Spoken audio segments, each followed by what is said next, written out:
Last month, the father of a homeless Eugene man got a call from the Lane County Medical Examiner's office that would change his life more than once. He was told his son was found dead, but days later, he learned a devastating mistake had been made.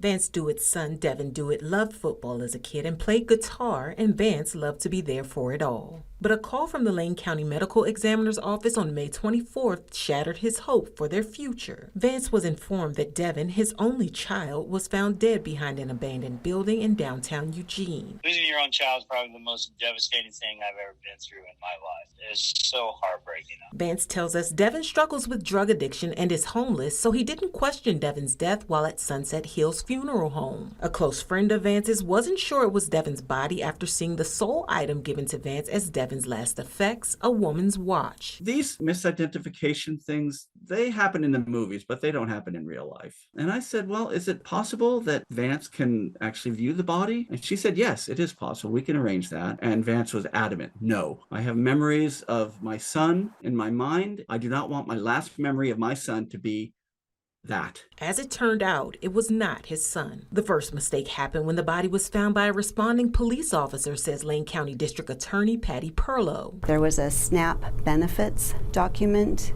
next to the decedent.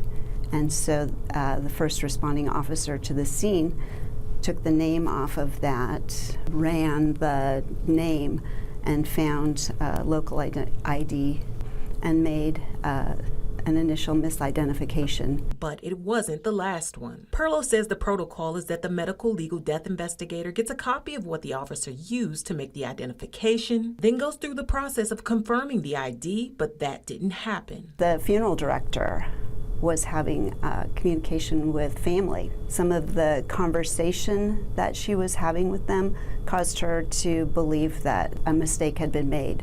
From that conversation, the steps that should have been taken initially were taken, and it was determined that this was another person. One of those steps, fingerprinting the deceased person. 5 or 6 days go by, and I'm actually on Amazon trying to order an urn. And when I get a call from Lane County District Attorney's Office, who informed me that they had misidentified the deceased, I think I cried more when I found out he wasn't dead than when I found out he was dead. Perlow's office is now doing an internal investigation.